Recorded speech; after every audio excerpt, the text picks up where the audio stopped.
I'm Andrea Giles, and you're listening to the Heal from Infidelity podcast, episode number 36, Forgiveness. Hello, and welcome to the Heal from Infidelity podcast, where courageous women learn not only to heal from their spouse's betrayal, but to become the boldest, truest, most decisive, and confident versions of themselves ever. If you know there's more for you than the life you're currently living, but don't quite know how to get there, you are in the right place. Stick around to learn how to create a life that will knock your own socks off. Is it possible? It is, and I'm here to show you how. I'm your host, Andrea Giles. Are you ready? Let's dive in. Hey, everybody. How is everybody? I hope you are doing well. So I need to tell you a little story, okay? So this very day, I flew home from Hawaii, this very day. Just a few hours ago, in fact. So I want to tell you something cool, okay? When I became a coach, I made my kids a promise. I told my kids that I was going to work really hard, that I was committing to my goals, and that when I hit my first $100,000 as a coach, I was going to take them on a trip. Part of my reason for that was to show my children that they can accomplish whatever they decide to do and work hard for.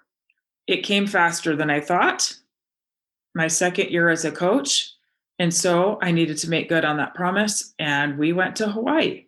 And I just got back today. We've been there for the past week. It was amazing. It was so beautiful. Went to Oahu, never been there before. Took all of our children that live at home. So 6 kids that live at home. It was amazing, amazing. So we got back home and I am getting this baby recorded so that I can get my podcast out on time.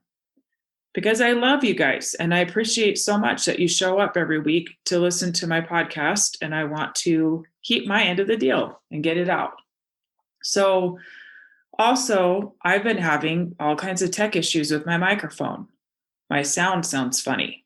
Anyway, that's beside the point. I'm working on it. Hopefully next week I'll have that figured out. So anyway, today we're talking about forgiveness. I've decided to dive into this topic because it's something that I know gets misunderstood a lot. It's a hot topic. It can be something that's a little bit painful to talk about. And I'm hoping that by talking about this today, it might shed some new light on this topic for you. As I dive in, I want you to be thinking about your own beliefs around forgiveness. How were you taught it? Who is forgiveness for? Why do we forgive? What were you taught as a child? In this podcast, I'm going to be going over what forgiveness is and what it isn't, and why that matters. I understand fully that this can feel very touchy, and I'm hoping that this podcast will just dissolve some of those things, take out some of those misunderstandings, and help you to see clearly what it is and if you want to participate in it. So what is forgiveness? I went and looked it up, and I love the definition that I found. Forgiveness is defined as a verb. It's an action. To forgive means to stop feeling angry or resentful towards someone for an offense, flaw, or mistake. That's all. That's all it means. To stop feeling angry or resentful towards someone. Now I'm going to come back to that, but let's talk about what forgiveness is not, okay? Forgiveness is not pretending to be okay when you're not okay. Sometimes we may say that we forgive someone because we feel it's the right thing to do, but we still harbor resentment and anger. Sometimes we say that we forgive someone because we want to be people pleasers and above reproach, and a good person forgives. But inside, our experience might still be resentment and anger. That is not forgiveness. We may even have the desire to forgive somebody, but if we are still feeling anger and resentment, we have not forgiven. Forgiveness is not stuffing your feelings and pretending to feel something different than you actually do. Forgiveness is not physically telling someone you forgive them. It is not a requirement. You might do this, you might not. It is not a requirement. Forgiveness is not continuing a relationship with someone. We can completely forgive someone and choose not to have them in our life. Forgiveness is not on a timeline.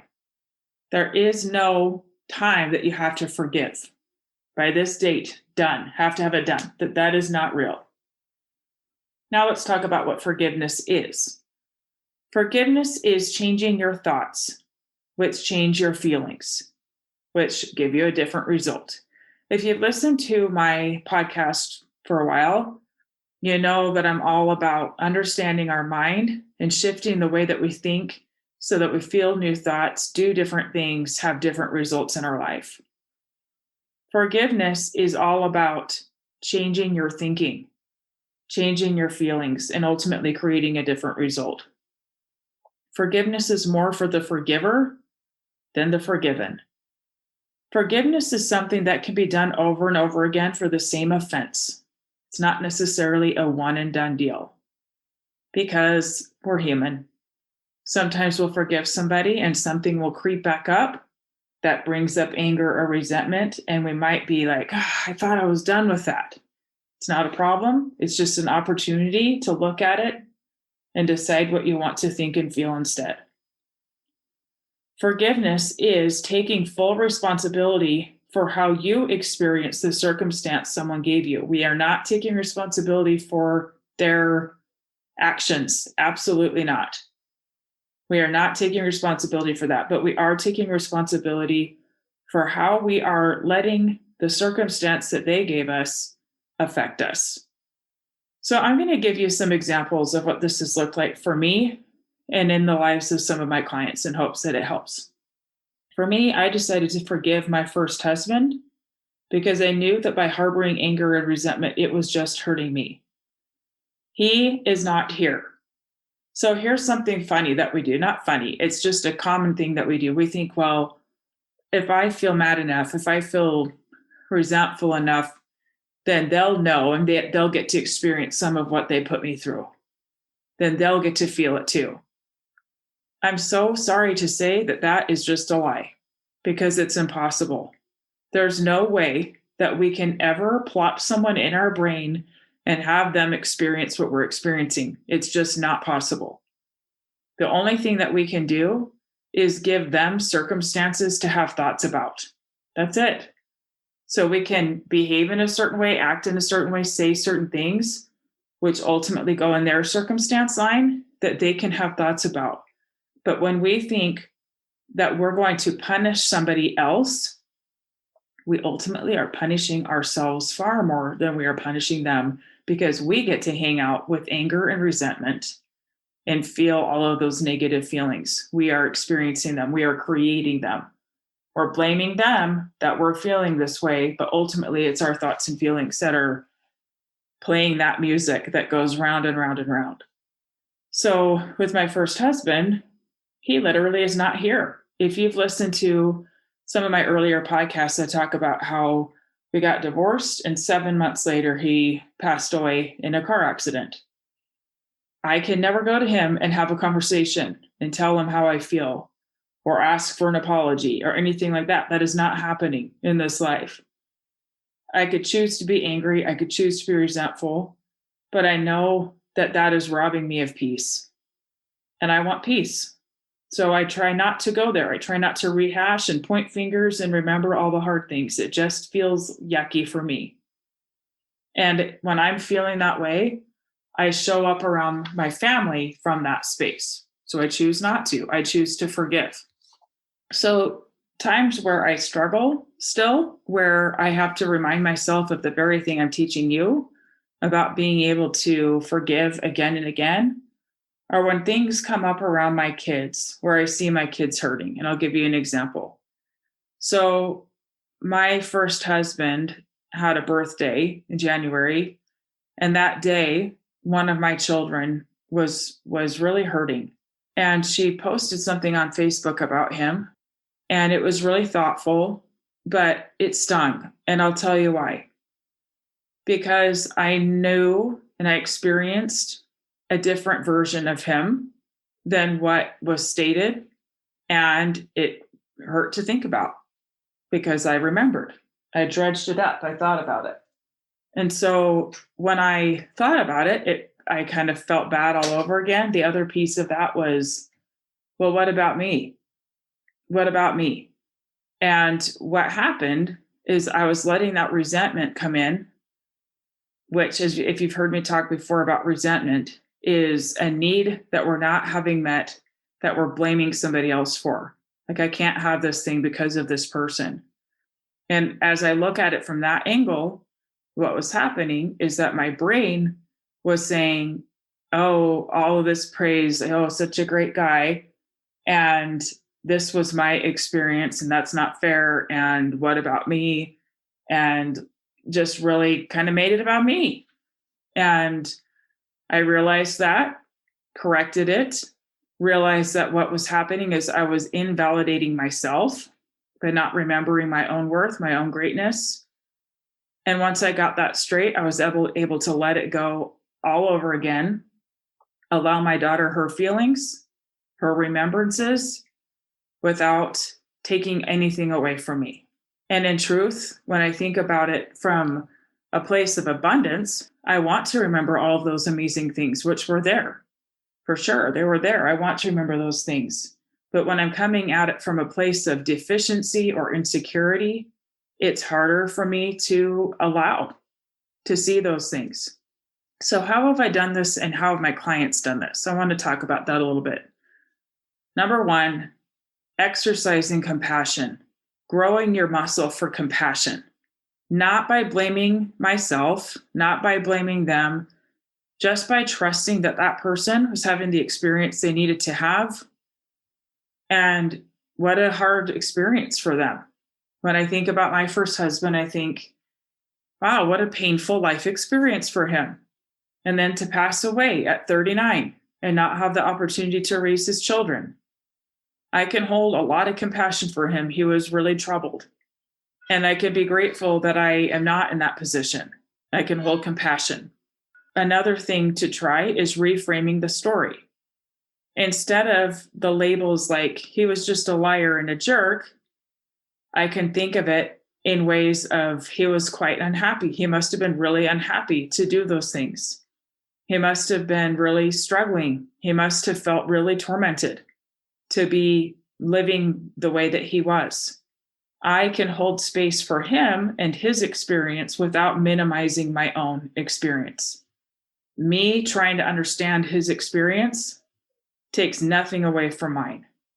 Now, I'm going to share a personal story that I haven't really talked much about, but it illustrates some of what I'm talking about. So, as a little girl, I've mentioned a little bit, my dad was killed in a plane crash when I was 2 days old. My mom got remarried to a man who was not nice. They were married for a few years. They got divorced.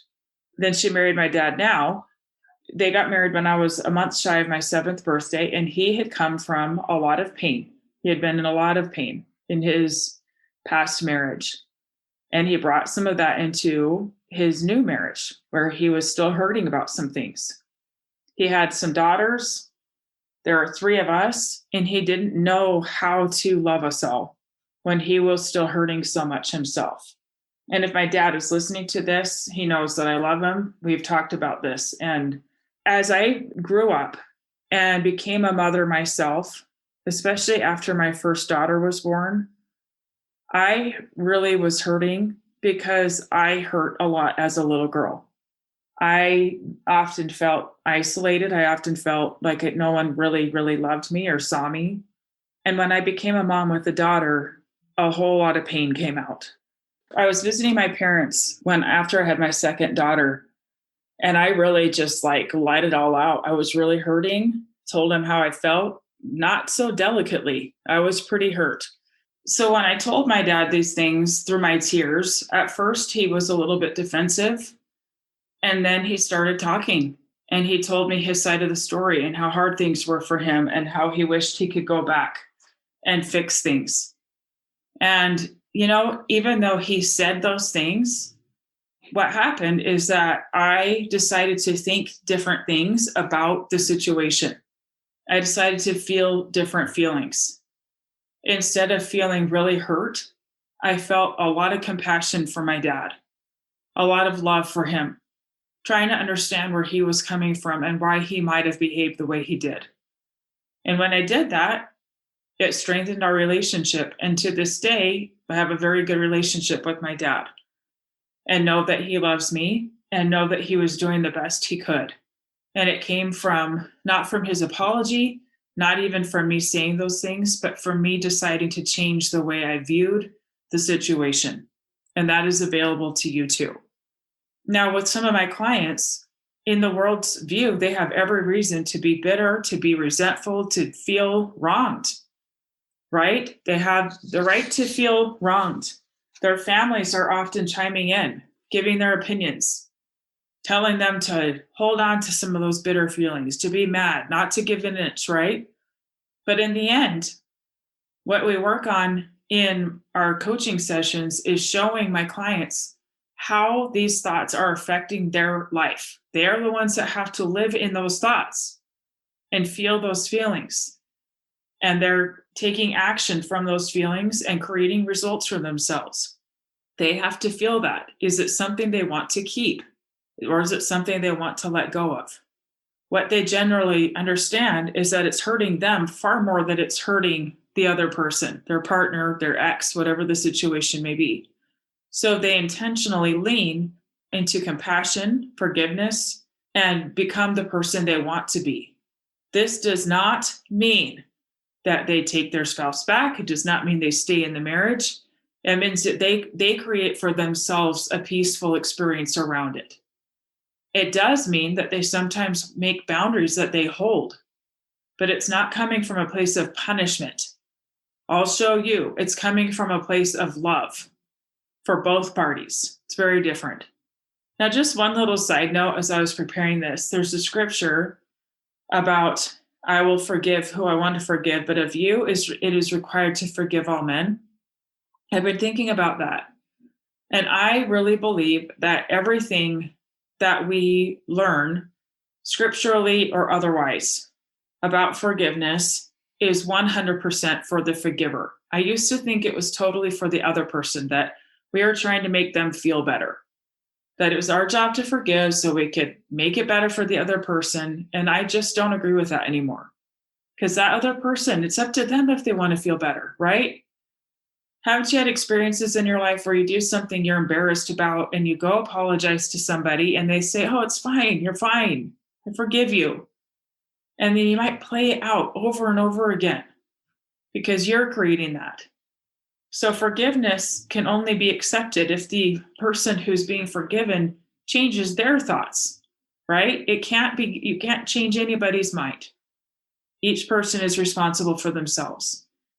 I believe that forgiveness is all about creating the kind of life experience that is the best for us, where we get to feel the most peaceful, where we get to feel the most love. So I'm going to give you a couple examples here of different thoughts that would create different results around this. So first of all, the circumstance I'm using is that a husband had multiple affairs. The thought that somebody might have is, what a selfish, narcissistic jerk. They might feel angry. They might replay instances and images in their mind, review them, hold themselves as superior, talk about them to other people, try to get others to agree with them. The result that they're creating for themselves is they are keeping absorbed within themselves and keeping themselves miserable and stuck. They are creating that for themselves by replaying that over and over again. It might seem totally valid, right? It might seem like, yeah, of course they're going to think that.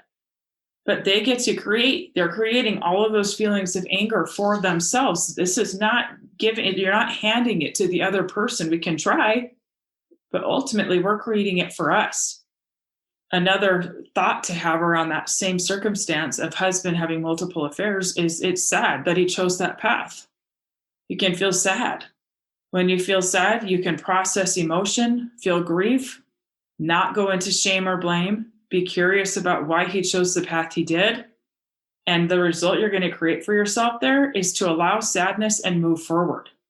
Now, like I said, that doesn't mean staying in the marriage.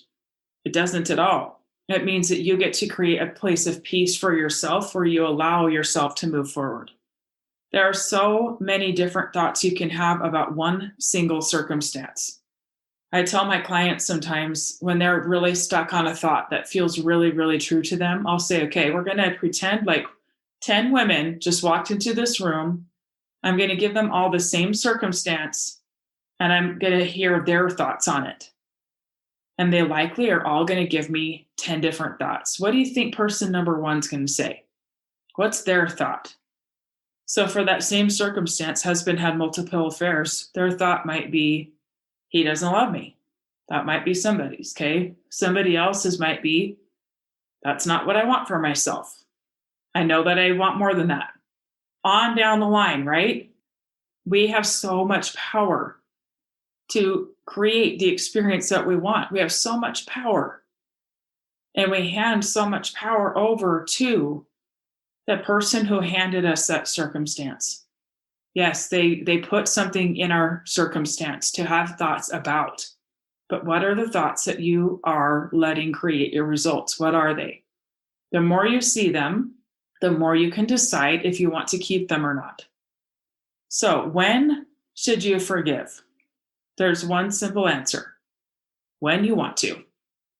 When you are ready to stop feeling anger and resentment. That is it. When you want to feel differently. That's it. When you want to feel something different, then you can start thinking different thoughts, making room for different feelings. You're going to create a different result. So that is all I have for you today, my friends. I hope that this has been helpful. I hope that as you look at your own life, that you don't go into any kind of guilt or shoulds or coulds or things like that, and really just take what I've said and look at areas where maybe you're holding on to resentment or anger, and just ask yourself the question, is it actually serving me? Is it serving me? Is this creating for me the experience that is actually helping me to heal and move forward, whether I stay married or not? Now, one more thing to reiterate, just because we forgive somebody does not mean we have to have them in our life. In fact, sometimes the most loving thing we can do is to let somebody go. That can be very loving when it's done from a loving place. So I hope that this has been helpful today. I hope that it gives you some things to think about. I love you all. Thank you so much for being here, and I will see you next week. Bye. Thank you for listening to the Heal from Infidelity podcast. If you would like to be kept in the know about upcoming free classes, new podcast episodes, and other ways of working with me, go subscribe to my weekly email. You can subscribe at andreagiles.com/lies-about-infidelity/. Again, it's andreagiles.com/lies-about-infidelity/. I will see you next time.